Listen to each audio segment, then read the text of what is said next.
Anton! Voitko ottaa musaa vähän hiljemmalle?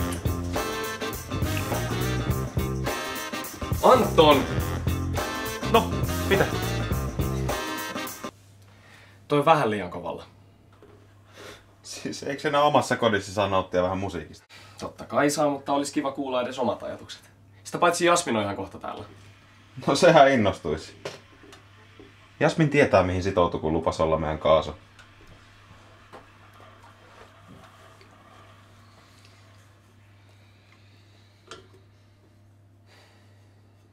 Monesko toi on? En mä muista.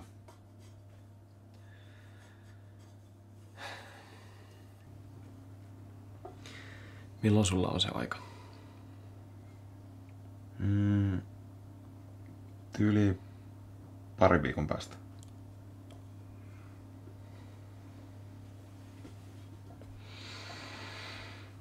Okei.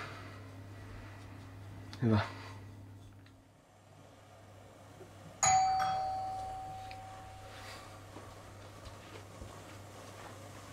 Moi. Tervetuloa. Noudata sun takin. Oi, kiitos. Moi. Moi! Täällä tuoksuu ihan tosi hyvältä.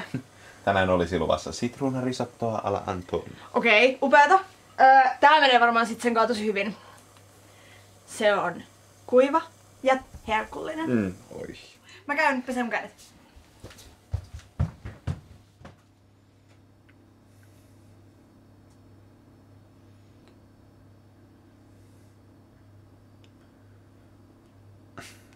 Ei yksi lasillinen haittaa.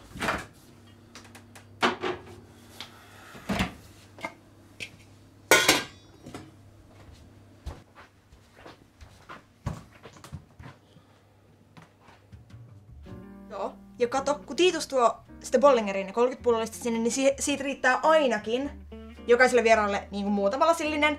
Ja ootteko te miettinyt jotain ohjelmaa? Siis esim. Joku glitterityyppi? Ei ku. Hei. Eiks Drag Queen olisi ihan sika hyvä? Joo. Se Emppu on ainakin tosi ihana. Ai kuka? Siis kai sä nyt Empun muistat. Se mun inttikaveri.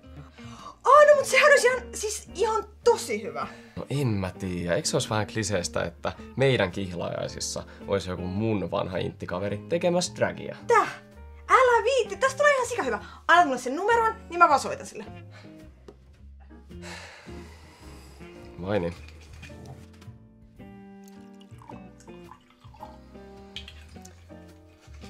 Hei, oisko teidän aika ottaa vähän välivettä? Siis ei todellakaan. Mutta nyt täytyy päästä röökille. Jep, let's go.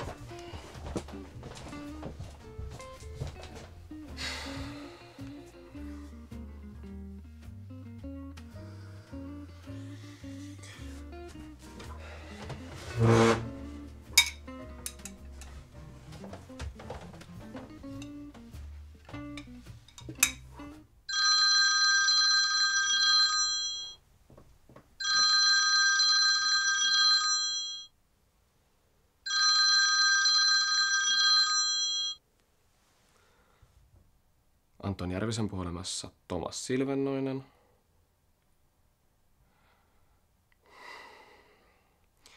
Hän ei pääse juuri nyt puhelimeen, mutta olisiko mä voinut auttaa jotenkin?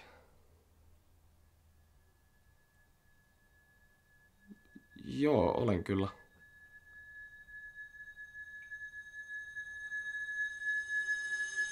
Anteeksi, mitä?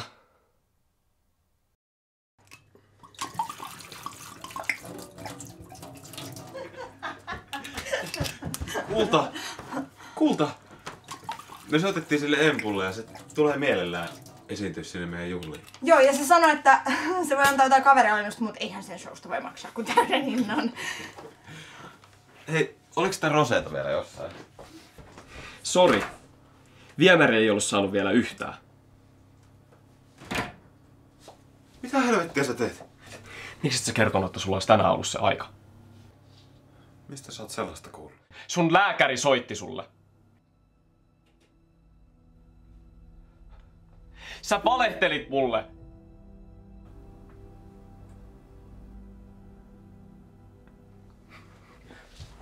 Mistä sä puhut? Anton on alkoholisti. Mutta se ei itse halua sitä uskoa. Rakas. Älä aloita!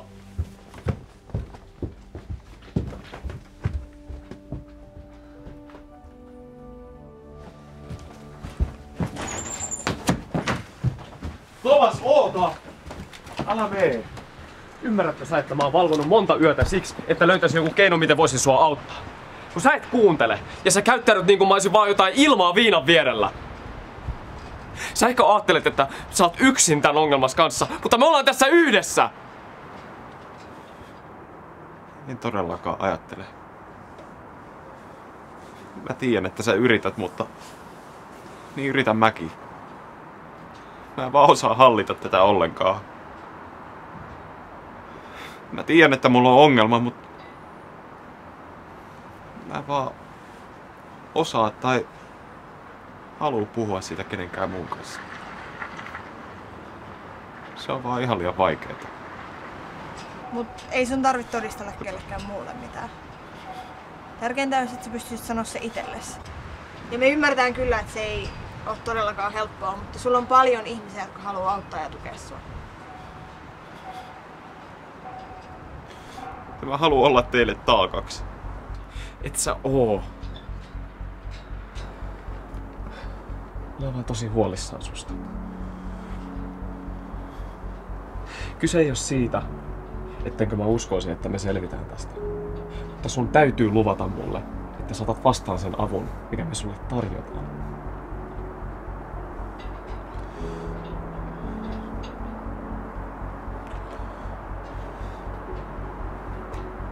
Mä soitan sinne huomenna.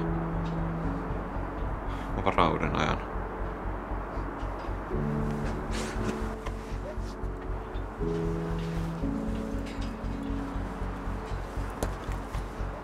No, loppuuko tää meidän ilta nyt sit tähän?